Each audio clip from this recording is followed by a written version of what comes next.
The council chamber floated in the darkness of space, a massive structure built by a dozen different species over centuries. Inside, representatives from across the galaxy sat in their designated positions, each seat reflecting the power and history of the species it represented. At the center stood Ambassador Jin Woo, his dark suit simple compared to the elaborate garments worn by the alien counselors around him. This was the 7th time in 3 years that Jin Woo had stood in this exact spot. 7 times he had come with evidence, with proposals, with olive branches extended in good faith. 7 times he had been dismissed, ignored, or openly mocked. Today would be different, though not in the way the council expected. Beside him stood Hana, a younger diplomat who still believed that reason and evidence could win the day. She carried the data tablets containing proof of every Vraxian attack on human colonies, every broken promise, every act of aggression that had brought them to this moment. Her hands shook slightly as she prepared to present the evidence once more. Across the circular chamber, Counselor Vrax lounged in his seat with the confidence of someone who had never truly been challenged. His species had dominated this region of space for thousands of years, long before humans had even discovered fire. The reptilian counselor's scales gleamed under the artificial lights as he watched the human delegation with barely concealed amusement.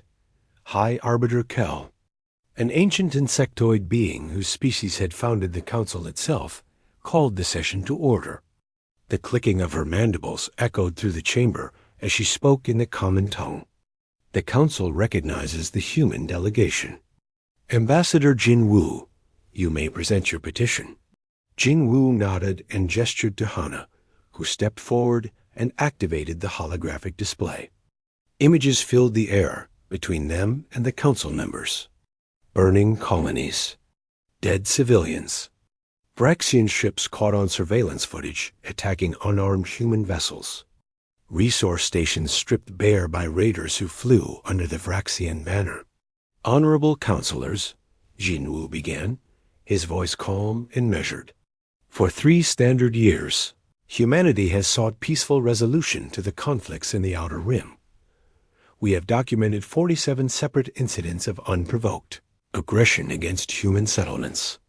We have lost 17,000 civilians to attacks that violate every treaty this council claims to uphold. Hana advanced the presentation, showing communications logs, flight recorder data, and testimony from survivors. Each piece of evidence was meticulously documented and cross-referenced. It was impossible to deny the truth of what they showed. We come before you not seeking vengeance, Jin Woo continued. We seek justice. We seek the enforcement of the very laws this council created. We ask only that the Vraxian Dominion be held accountable for their actions, and the human colonies be granted the same protections afforded to all council member species. When he finished, silence filled the chamber for perhaps 5 seconds. Then Counselor Vrax began to laugh. It started as a low rumble in his chest and grew into a full booming sound that echoed off the walls. Other counselors joined in, though some looked uncomfortable with the display. Accountable? Vrax said, his voice dripping with contempt. You primitive mammals stumbled into space barely a century ago. You occupy worlds and territories my species has claimed for millennia, and you dare to demand that we be held accountable to you? He stood, his massive frame towering over his seat. You show us images of your colonies burning and ask for our sympathy. But what are those colonies except theft? You spread across the stars like a disease, claiming everything you touch, and then cry when the rightful owners take back what is theirs. Jin Woo's expression never changed. He had heard variations of this speech 6 times before. Hana, however, took a step forward, her face flushed with anger. Rightful owners? Those worlds were uninhabited when we arrived. We followed every protocol for claiming unsettled systems. We built those colonies with our own hands, and your people attacked them without warning or provocation. Silence. roared a counselor from the Taldorian Confederacy, a species that had allied themselves with the Vraxians decades ago. You will not speak unless recognized by the Arbiter.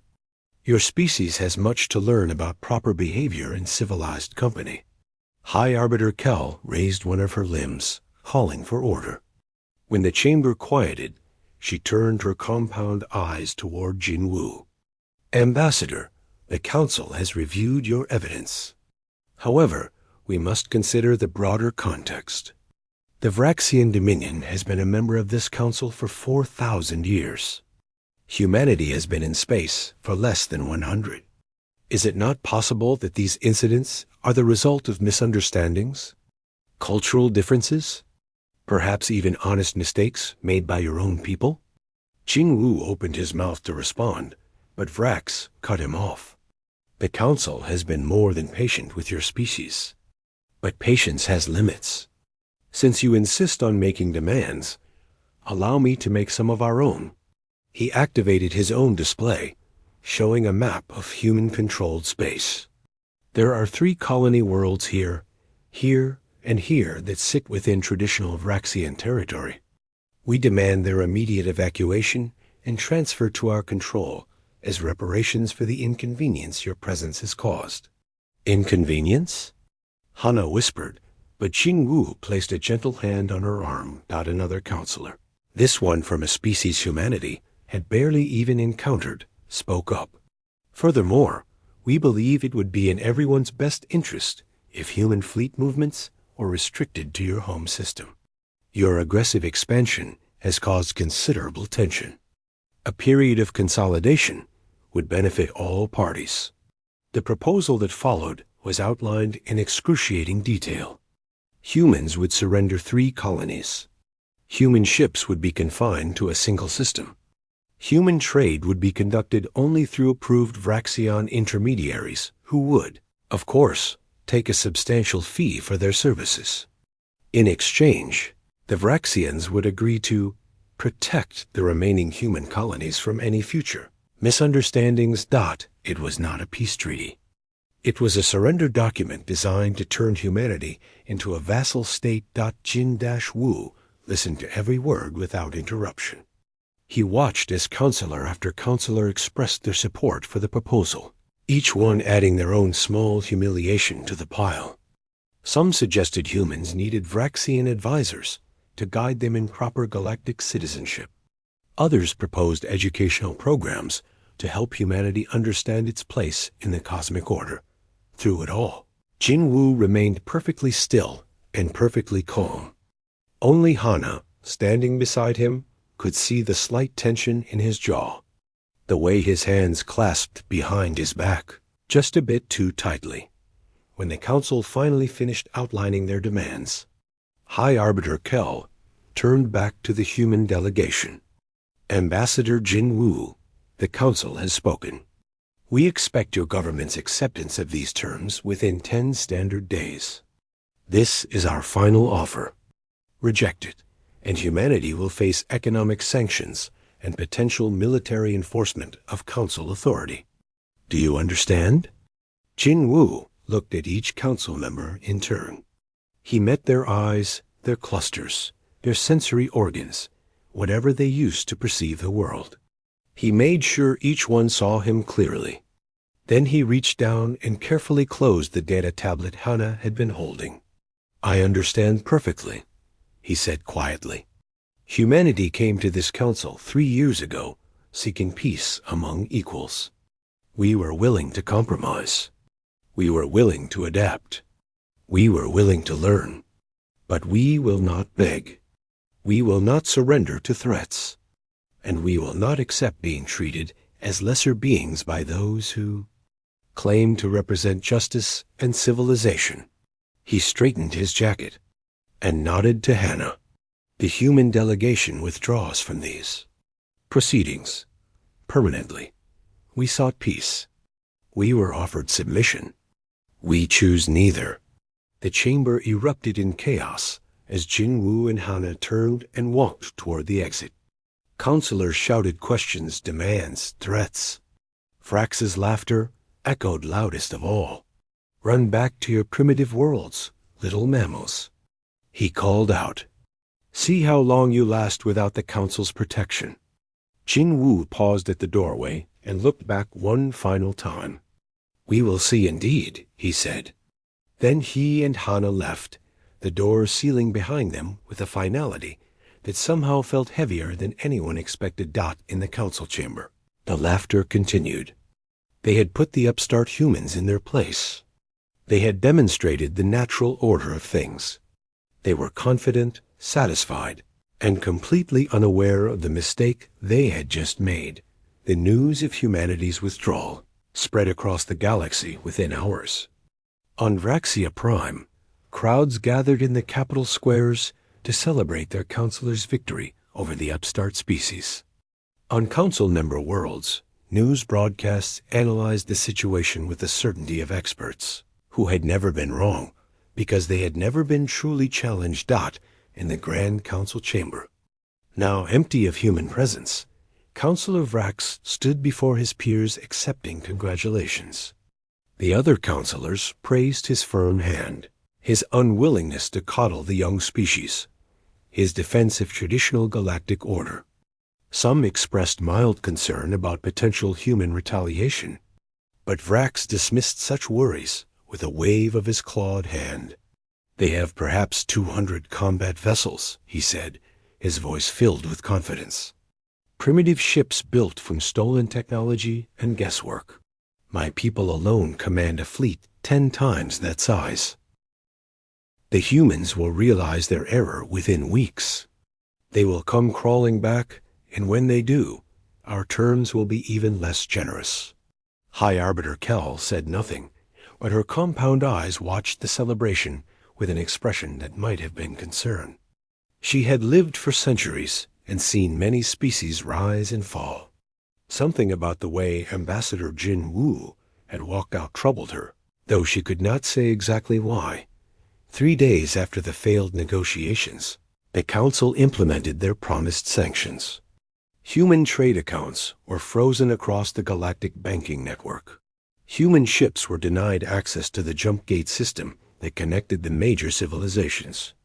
Vraxian patrol fleets were authorized to enforce these sanctions in the disputed territories. The response from human space was silence. Communications from human colonies decreased dramatically. Trade ships that had regularly moved between human and alien ports simply stopped coming. The few independent traders who ventured into human territory found border stations abandoned, navigation beacons offline, and no response to their hails. Council intelligence analysts interpreted this as economic collapse. Without access to galactic trade networks, they reasoned, humanity would quickly exhaust their resources. The silence was desperation. The darkness was defeat. It fit perfectly with their understanding of how things worked. In his ornate office on Vraxia Prime, Counselor Vrax reviewed these reports with satisfaction. He called a meeting with his military commanders and proposed the next logical step. The humans are vulnerable. Their colonies are cut off and defenseless. I propose we move to occupy them peacefully for their own protection. We will be seen as saviors rather than conquerors. His commanders agreed enthusiastically. 3 enforcement fleets were assembled, each consisting of 50 warships. Their orders were clear. Enter human space, establish control over the 3 contested colonies, and prepare to accept human surrender. Resistance was not expected, but if it occurred, they were authorized to use necessary force. The fleets departed with great ceremony, their commanders confident they would return as heroes. Meanwhile, in human space, a very different reality was unfolding. Trade Minister Yuna sat in a command center on Earth, surrounded by holographic displays showing the status of every human colony. She had spent 3 years preparing for this exact scenario. Ever since the first council meeting made it clear that peaceful coexistence might not be possible. All colonies report successful transition to local production, an aide informed her. The manufacturing facilities are online and exceeding projected output. Yuna nodded. While humanity had been attending council meetings and pretending to be dependent on galactic trade, they had been building hidden factories on every colony world, shipyards and asteroid fields that galactic surveys had dismissed as worthless, research stations developing technology that the council never bothered to look for because they assumed humanity could not innovate beyond what they had learned from others. What about the trade networks? She asked. Completely self-sufficient. We haven't needed alien imports for 18 months. Everything we were buying from council worlds, we can now make ourselves or substitute with alternatives. The sanctions that were supposed to cripple humanity were merely inconvenient. Annoying, certainly, but not even close to devastating. Far from Earth, Admiral Taeyang stood on the bridge of his flagship, studying the disposition of human naval forces. He was an old man now, with more years behind him than ahead, but his mind remained sharp. He had fought in the last major war on Earth before humanity reached the stars, and he understood something the Council did not. Peace and pacifism were not the same thing. Humans had been peaceful with the Council because they chose to be, because they hoped for something better. But they had never forgotten how to fight. Their entire history was written in the language of warfare. They had refined the art of violence over thousands of years, across every conceivable terrain, against every conceivable enemy. Sir, we have 3 Vraxian fleets entering the border zones. His tactical officer reported. Taeyang studied the projected courses. Each fleet was heading toward one of the 3 colonies the Council had demanded. 50 ships per fleet. A show of overwhelming force designed to intimidate. Deploy the response teams, he ordered calmly. Remember the rules of engagement. Proportional response only. No civilian casualties. Document everything. Across human space, ships that the Council did not know existed began to move. They were not the clumsy vessels that humanity had used for their first stumbling steps into space. These were warships built by a species that had learned harsh lessons from their own history. Sleek, fast, and equipped with weapons that pushed the boundaries of physics. The first Vraxian fleet arrived at the colony, designated New Sol. They found the orbital stations empty but operational. The planet below showing signs of normal activity. The fleet commander sent a standard hail, demanding immediate surrender. The response came not in words, but in action. Human ships appeared from nowhere, emerging from jump points that should not have existed without gates. They moved with a precision that shocked the Vraxian sensors operators. Before the fleet could even form proper battle lines, the attack began. It was not a battle. It was a demonstration. Human ships struck with weapons that cut through Vraxian shields like they were not even there.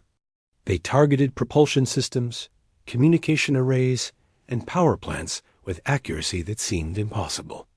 Within 20 minutes, every ship in the Vraxian fleet was disabled, drifting helplessly in space. Then, just as quickly as they had appeared, the human ships vanished. The same scene played out at the other 2 colonies. 3 Vraxian fleets, 150 warships total, reduced to drifting scrap metal without losing a single human vessel. The human forces disabled the ships rather than destroying them completely, allowing the crews to survive in emergency life support. It was mercy. But mercy designed to send a message. When word reached the Council, confusion turned to denial. Councillor Vrax insisted it was impossible.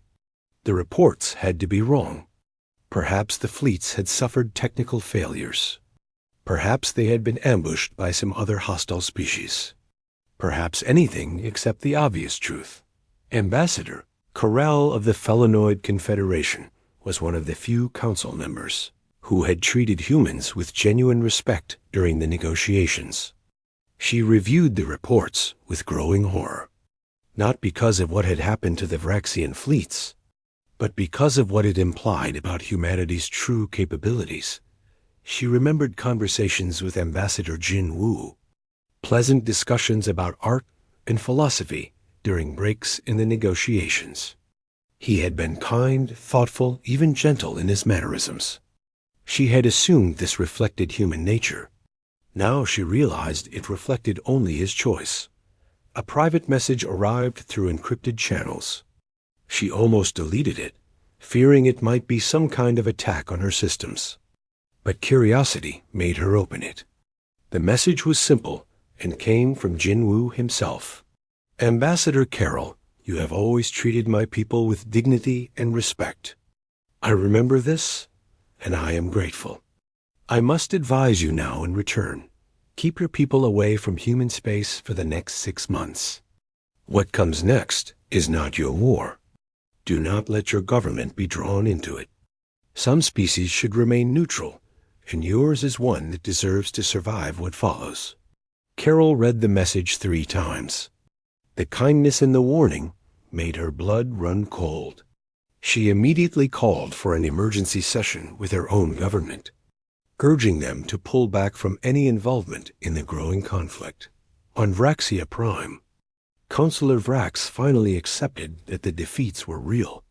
But instead of reconsidering his position, his pride turned to rage.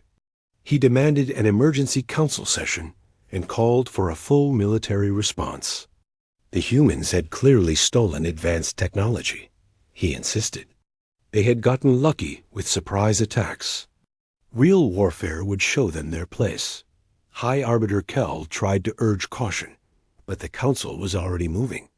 Species that had investments in Vraxian territory, that had treaties with the Vraxians, or that simply believed in the old order, began pledging their military support. A grand fleet was called for, one that would dwarf anything seen in living memory in human space. Admiral Tae Yang received reports of the Council's mobilization. He had hoped they would be smarter than this. He had hoped that a clear demonstration of capability would lead to reconsideration. But hope was not a strategy, and he had not survived this long by relying on the wisdom of his enemies. Send a message to all commands, he ordered. Prepare for full defensive operations. They're coming with everything they have. His tactical officer hesitated. Sir, should we attempt to send another warning? Perhaps offer one more chance for peace.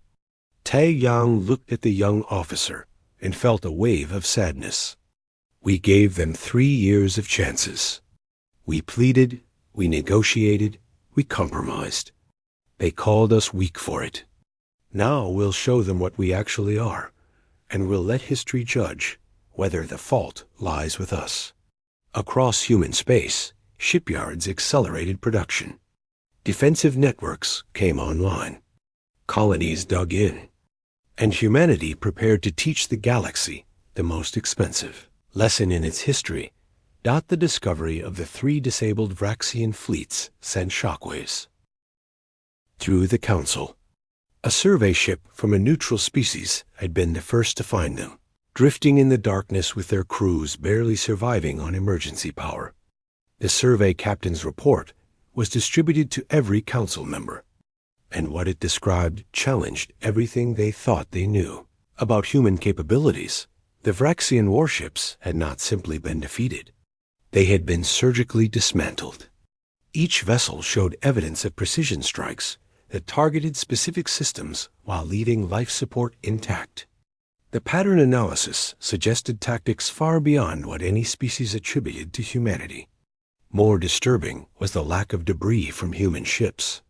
By all accounts, the attackers had suffered 0 losses. In the emergency council session, Counselor Vrax stood before his peers with his pride wounded, but his arrogance intact. The humans caught us by surprise with stolen technology. They used cowardly ambush tactics. When faced with a proper fleet engagement, their tricks will fail. But other voices were beginning to express doubt. A counselor from the Methodian Collective, a species known for careful analysis, raised a concerning point. These were not lucky strikes. The attack patterns demonstrate deep understanding of Vraxian ship design, including classified weaknesses. How did humans acquire such detailed intelligence? Nobody had a good answer.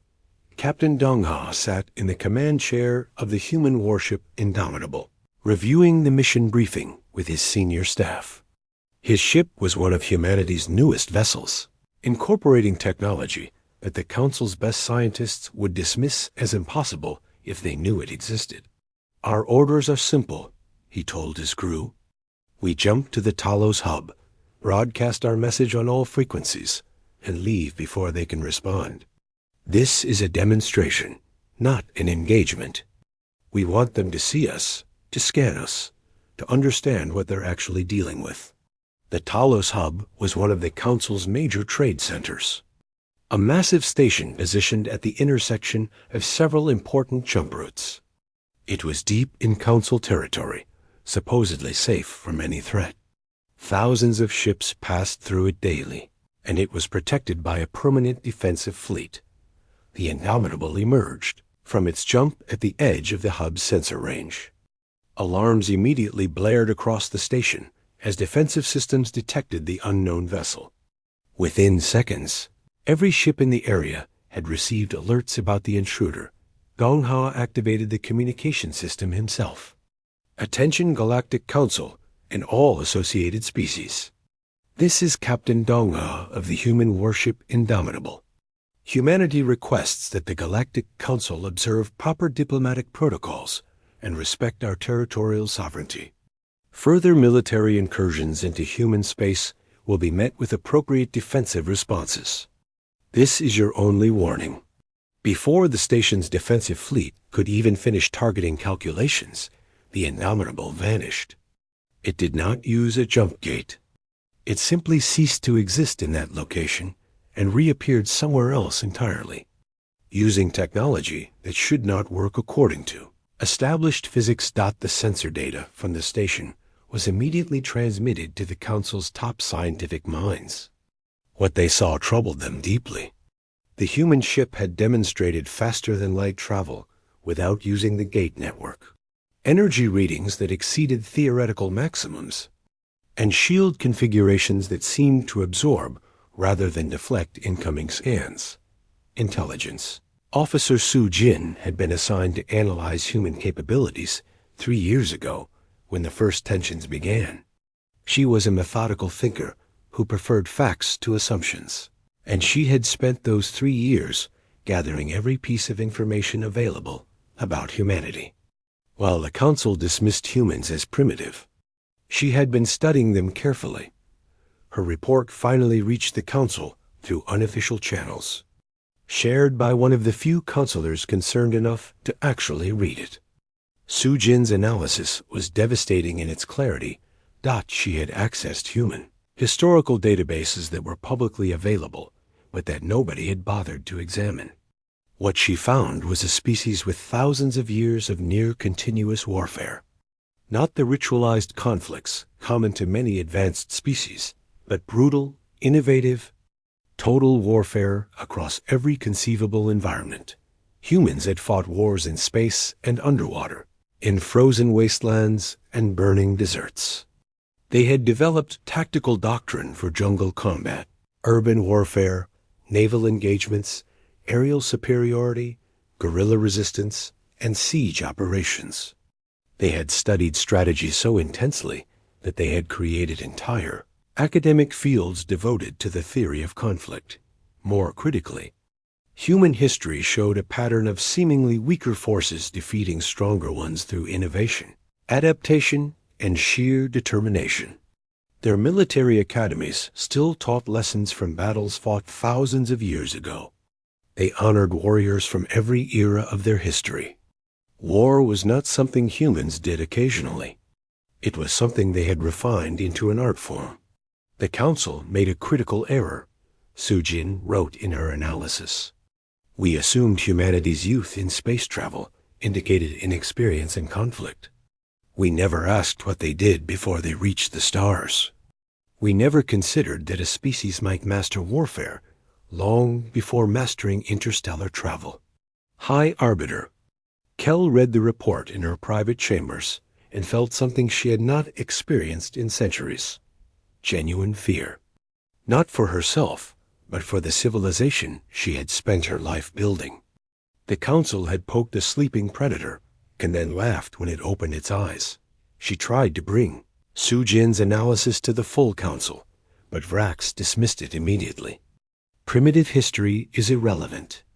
We will crush them with overwhelming force. I have already authorized the mobilization of the Grand Fleet.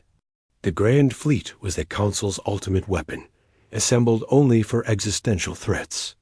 2,000 warships representing the combined military might of a dozen species. Crews from hundreds of different worlds. Enough firepower to level planets or blockade entire systems. Vrax was confident this show of force would end the conflict quickly. Other counselors, still clinging to the old certainties, agreed. The Grand Fleet would jump into human space, demonstrate the consequences of defying the Council, and accept humanity's surrender. It would be over in weeks, perhaps days. Ambassador Carol watched the mobilization with growing dread. She had shared Jin Wu's warning with her government, and they had wisely chosen to remain neutral. But she could not stay silent as the Council marched toward disaster. She arranged a private meeting with High Arbiter Kel in a secure location. The old insectoid greeted her with weary resignation. "You have read Officer Sujin's report," Carol said. It was not a question. "I have."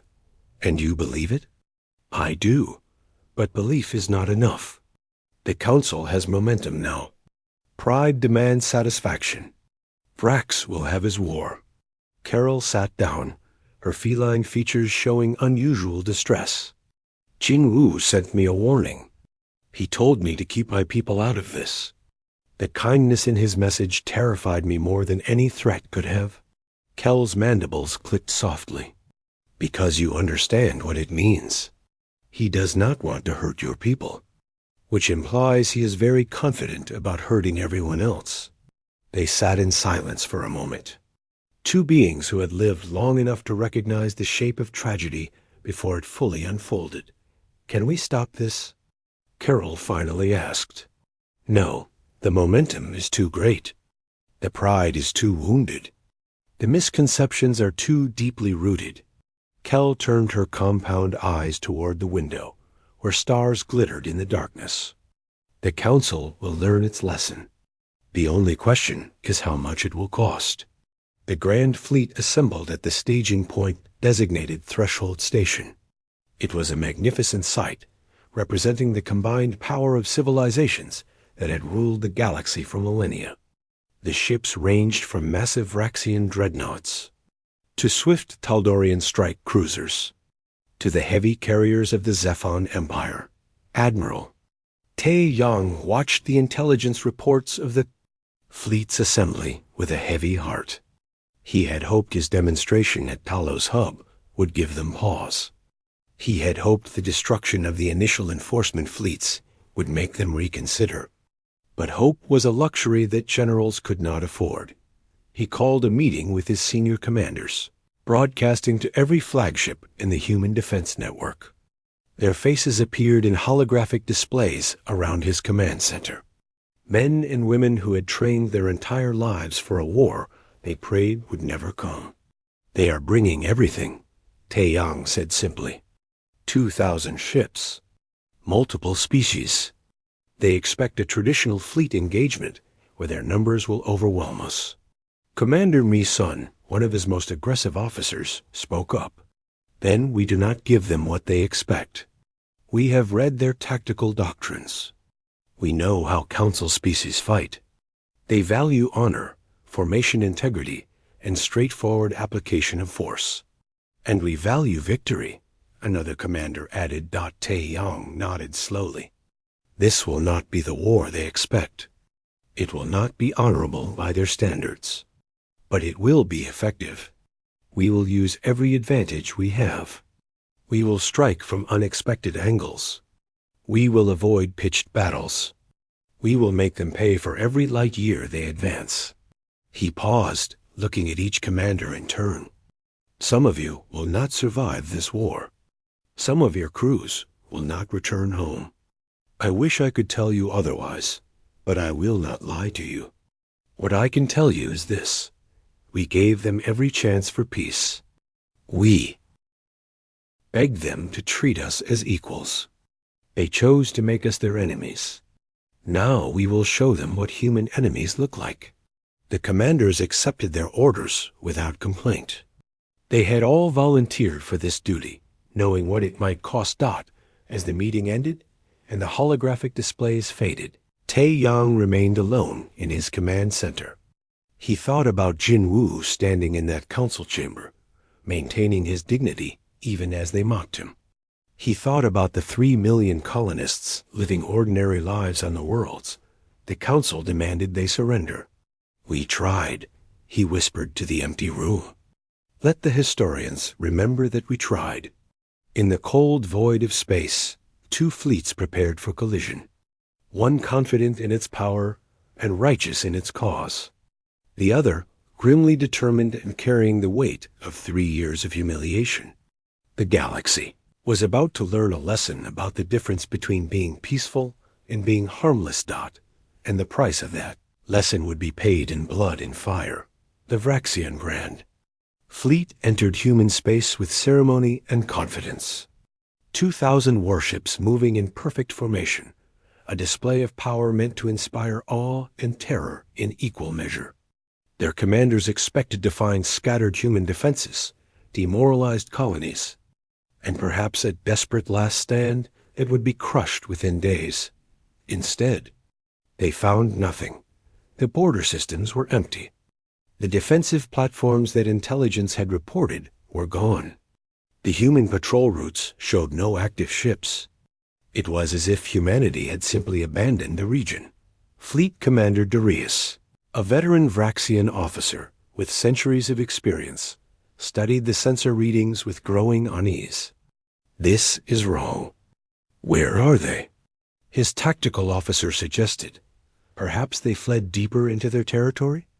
The demonstration of our numbers may have broken their will to resist. Darius wanted to believe that, but his instincts screamed otherwise. He had not lived this long by ignoring his instincts.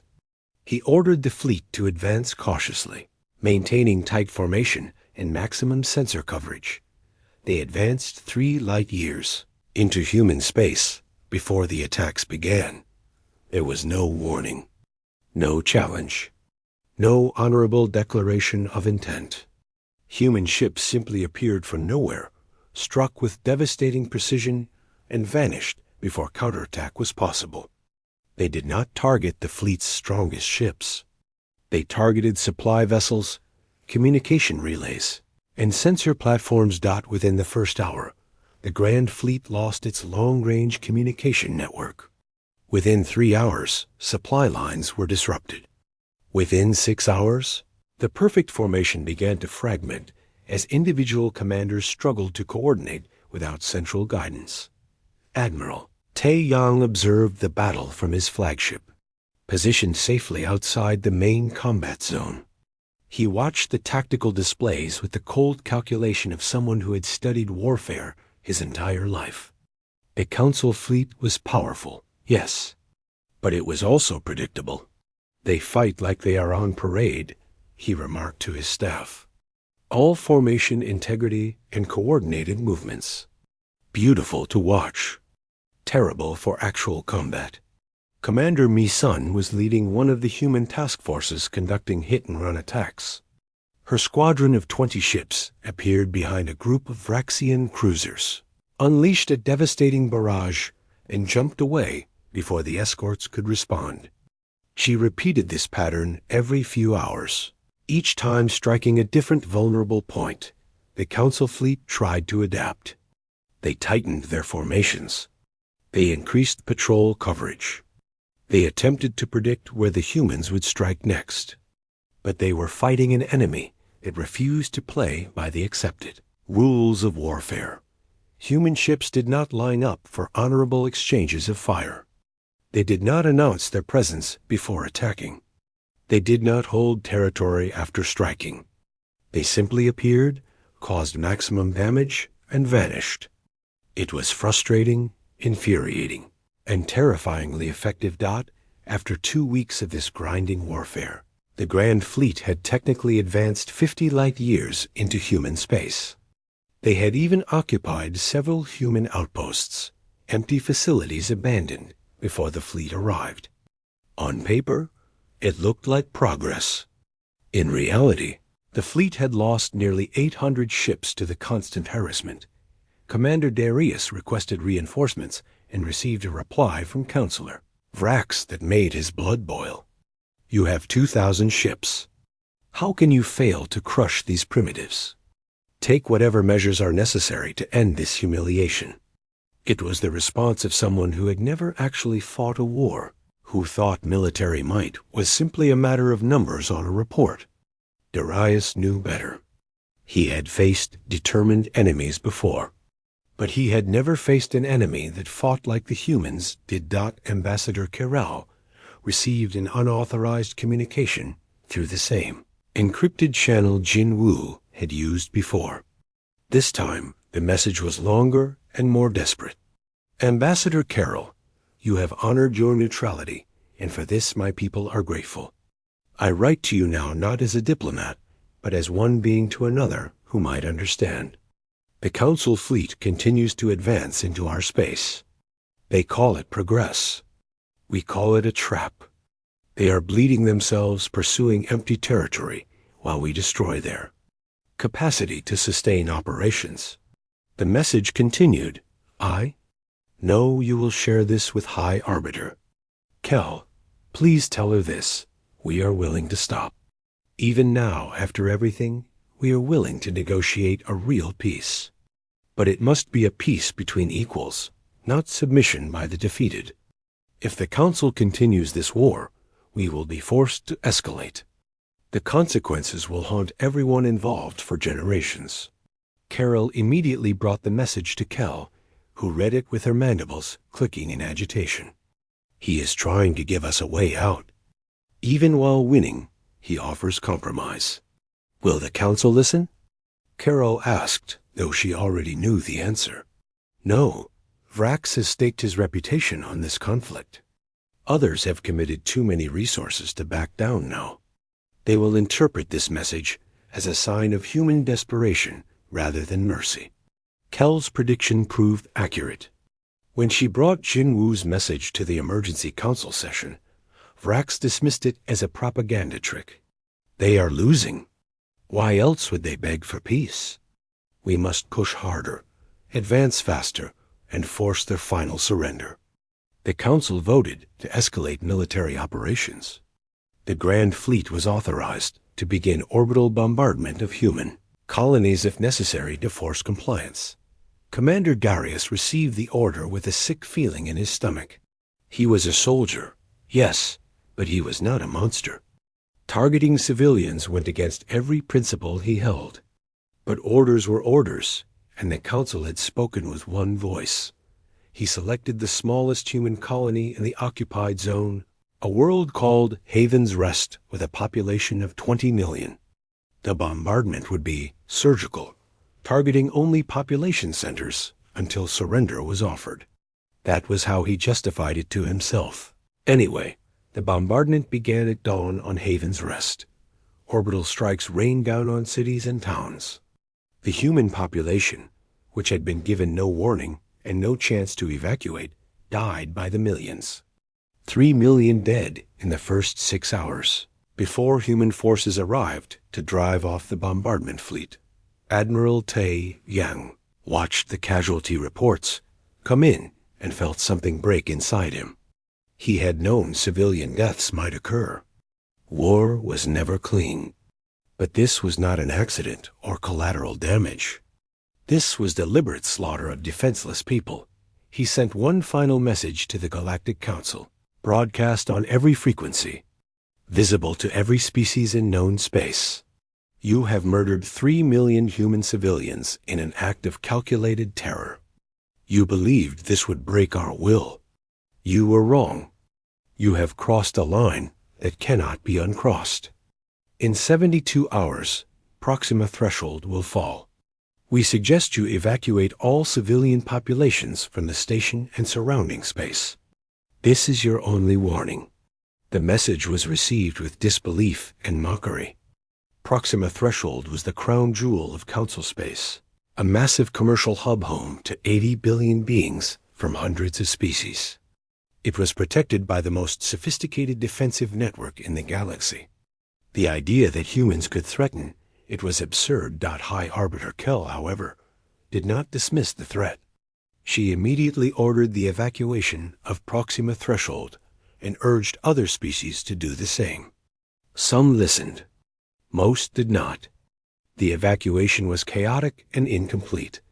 Exactly 72 hours after the warning, human forces appeared at Proxima Threshold in numbers nobody had anticipated. Not hundreds of ships, thousands. The full strength of the human fleet, revealed for the first time. They did not attack the station itself. They did not target civilian ships or commercial facilities.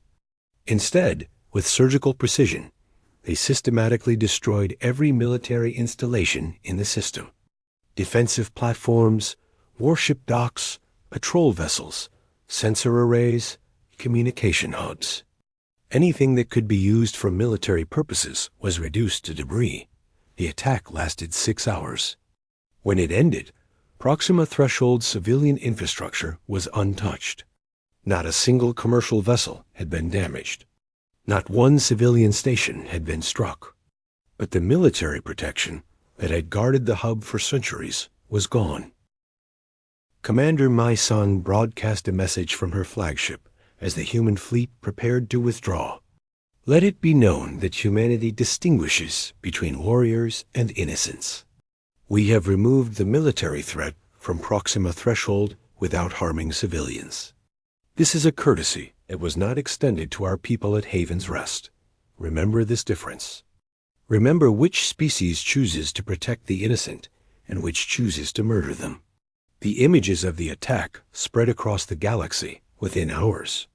Species that had supported the war began to question their involvement. Those that had remained neutral congratulated themselves on their wisdom. The economic impact was immediate and catastrophic as trade through Proxima Threshold ground to a halt. On Vraxia Prime, Counselor Vrax watched the reports in his office, surrounded by advisors who suddenly had no advice to give. His species' military might had been humbled. The Council's authority had been shattered. And it was all his fault. Fleet Commander Darius, still commanding what remained of the Grand Fleet deep in human space, received orders to withdraw. The war was effectively over, though nobody had officially declared peace. His fleet had set out with 2,000 ships. Fewer than 1,200 would return home. As his battered vessels limped back toward Council space, Darius thought about the human tactics he had faced. They had been brutal, efficient, and remarkably restrained, given what had been done to them. The humans could have slaughtered his entire fleet in deep space, where no one would witness it. Instead, they had disabled ships when possible, allowed survivors to escape, and even provided coordinates for rescue operations. They had fought with a viciousness born of necessity, but also with a code of conduct that put the Council to shame. Admiral Tae Yang gathered his commanders for a final briefing as the war wound down. They had won. The Council was in disarray. Human space was secure, but the cost weighed heavily on everyone in the room. We lost 43,000 personnel, Tai Yang reported quietly. We expended resources that will take years to replace. And we have made enemies that will remember this for generations. But we have also proven something that needed proving. Humanity cannot be bullied. We will not accept subjugation, and we will fight with every weapon at our disposal when left with no other choice. He paused, looking at the faces around him. We did not want this war. We begged them to avoid it. But we fought it with everything we had, because the alternative was surrender and extinction. Remember that when the historians try to assign blame. In the ruins of Proxima Threshold's military district, salvage crews found something unexpected. Human rescue teams had left behind detailed maps showing where survivors might be trapped. medical supplies for treating wounded council personnel, and even food and water for civilians affected by the fighting god. It was a final message, though nobody could say if it was mercy or mockery. Perhaps it was both. 3 months after the fall of Proxima Threshold, the Galactic Council faced a reality it had never imagined possible. Member species were withdrawing their support. Trade networks had collapsed. Economic depression spread across dozens of worlds. Military forces that had seemed invincible were demoralized and depleted. And humanity, the young species they had tried to subjugate, now held the balance of power. The council chambers felt emptier than usual as High Arbiter Kell called the emergency session to order. Several species had sent only junior representatives, unwilling to commit their senior diplomats to what might become a humiliating surrender. Counselor Vrax was notably absent, having been removed from his position by his own people. He now awaited trial for war crimes related to the Haven's Rest massacre. Kell's mandibles clicked nervously as she addressed the assembly. Honored members, we have reached a point where continued conflict serves no one. Our fleets are broken. Our economy is in chaos. Our people demand peace. I propose we reach out to humanity and request formal negotiations. There was no debate. The vote was unanimous. Ambassador Carroll volunteered to carry the message through the encrypted channel that Qin Wu had used before. She composed it carefully, stripping away all the usual diplomatic formality. Ambassador Jin Wu, the Galactic Council requests peace negotiations at a time and place of humanity's choosing. We acknowledge our errors. We acknowledge our losses.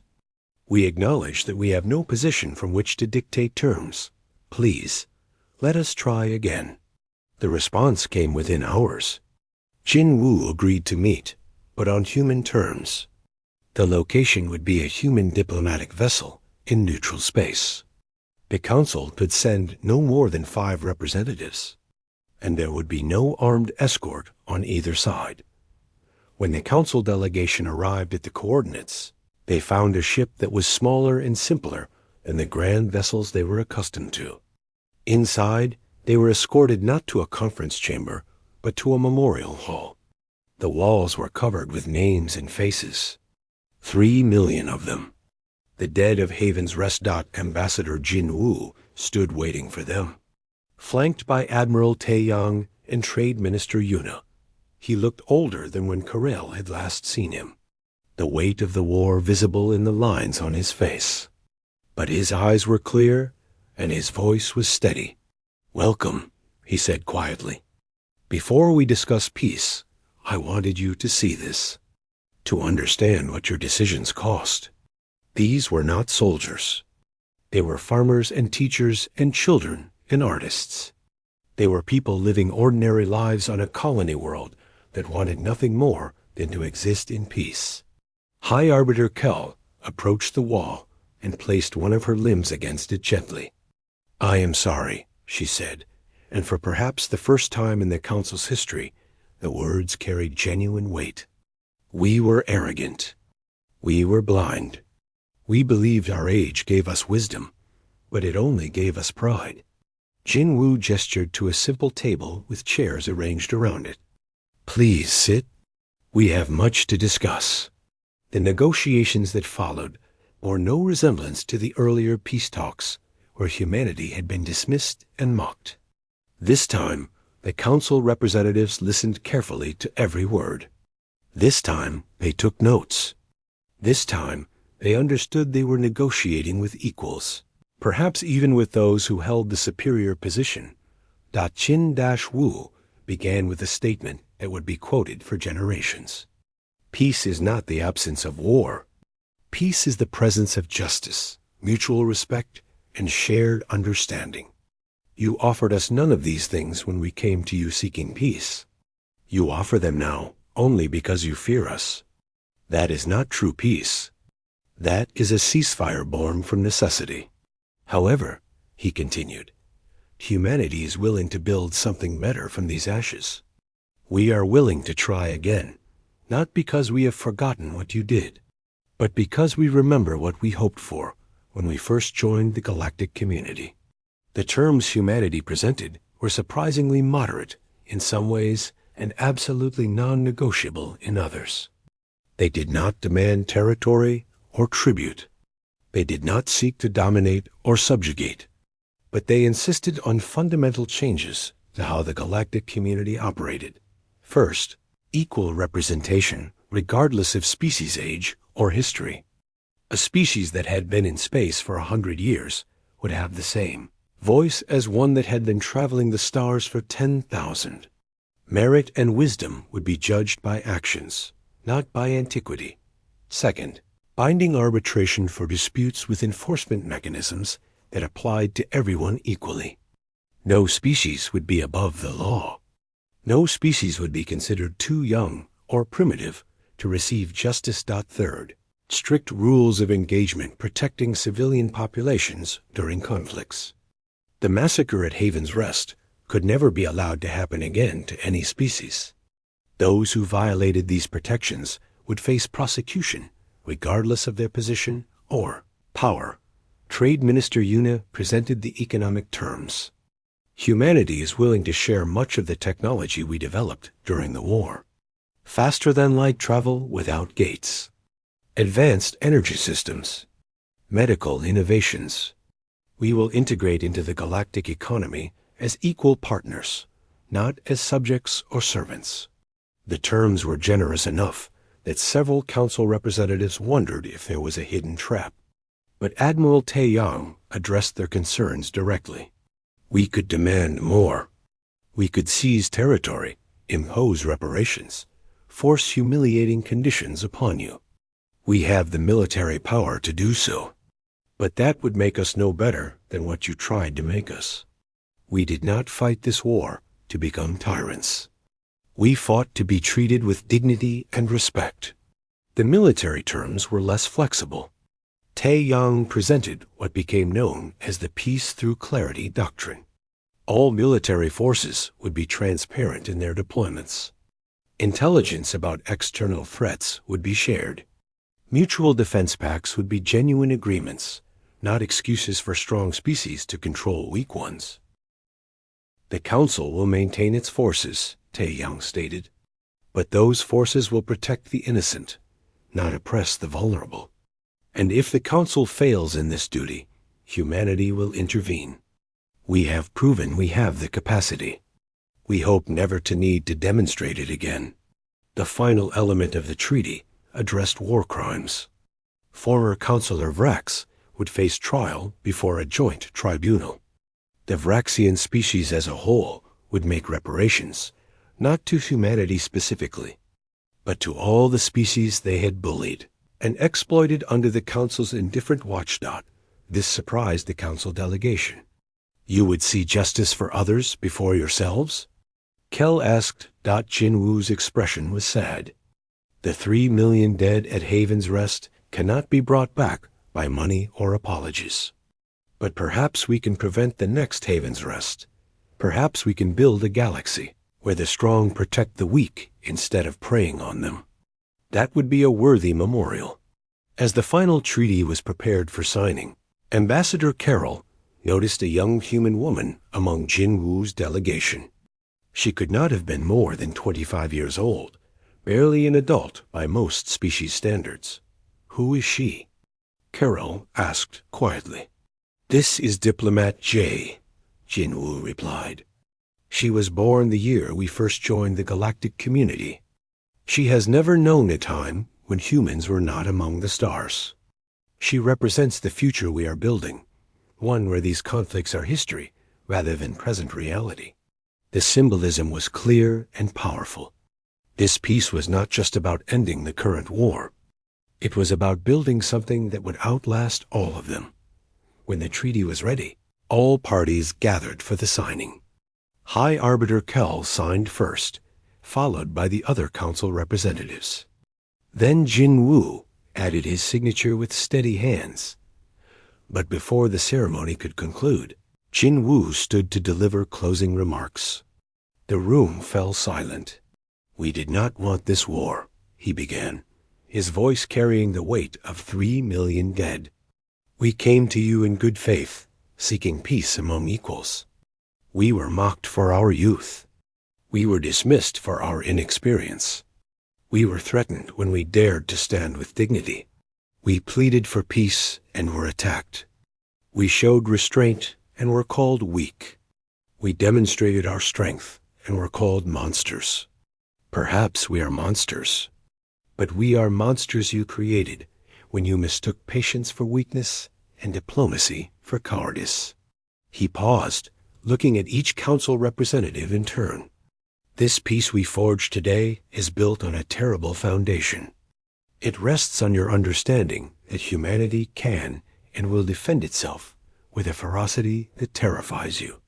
We would have preferred a peace built on mutual respect and shared hopes. We would have preferred to join the galactic community as partners and friends. But we will accept the peace that reality has given us. Know this," his voice grew harder. "We will honor this treaty absolutely. We will work toward genuine friendship and cooperation. But we will never forget that we came to you in good faith and you spat in our faces. The next time there is a dispute between our peoples, we will bring it to these new mechanisms we established today. But there will not be a third chance. Humanity is done begging for respect." The silence that followed was profound. Finally, High Arbiter Kell stood as well. "Your words are harsh, Ambassador Jin Woo, but they are also just. The Council failed not only humanity, but the principles we claim to uphold.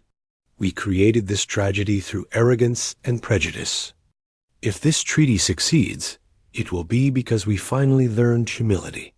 The signing ceremony concluded. The treaty was transmitted to governments across the galaxy. War officially ended, and an uncertain peace began. That evening, Ambassador Carroll found Jin Woo standing alone in the observation deck of the diplomatic vessel, looking out at the stars. She approached quietly and stood beside him. "Was it worth it?" she asked softly. Jin Woo was silent for a long moment. "No," he finally said. "No war is worth it. The 3 million dead at Haven's Rest are gone forever. The 43,000 human soldiers who died in combat will never return home. The hundreds of thousands on all sides wounded in body and spirit. None of them would say it was worth it. But," Carroll prompted gently, "but some wars become necessary when the alternative is worse. We chose to be feared rather than enslaved. We chose to fight rather than accept subjugation. I pray to whatever powers exist in this universe that your people never have to make the same choice." They stood together in silence, watching the stars. The galaxy had learned a hard lesson about humanity, but humanity had learned its own lessons too. The universe respected strength, not virtue. The price of peace was eternal vigilance. And sometimes, the only way to be treated with dignity was to prove you could destroy those who denied it to you. Months later, human colony ships departed for unexplored regions of space, carrying families eager to build new worlds, far from the politics and conflicts of the established galaxy. They carried with them the memory of what had happened, the treaty that had ended it, and the grim knowledge that peace had cost 3 million lives. On Earth, memorials were built for the dead of Haven's Rest, not monuments to military victory, but simple walls with names and faces and the words, "They wanted only to live in peace." We honor them by building a galaxy where others may do the same. In the council chambers, now operating under the new treaty, species learn to work together as genuine equals. It was awkward at first, filled with lingering resentments and mutual suspicions. But slowly, painfully, something resembling real cooperation began to emerge. High Arbiter Kell, in one of her last acts before retiring, established an educational program for young diplomats from all species. Its first lesson was simple. Never assume youth means weakness. Never mistake patience for cowardice, and never, ever deny another being their dignity. The instructor for that first class was Ambassador J. He, the young human who had witnessed the peace treaty signing. She began each term by taking her students to the memorial aboard the human diplomatic vessel, to stand before the 3 million names and faces of Haven's Rest. "This is what happens," she would tell them, "when arrogance and fear replace wisdom and compassion.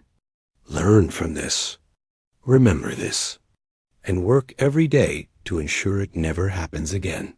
The galaxy had learned its lesson about humanity.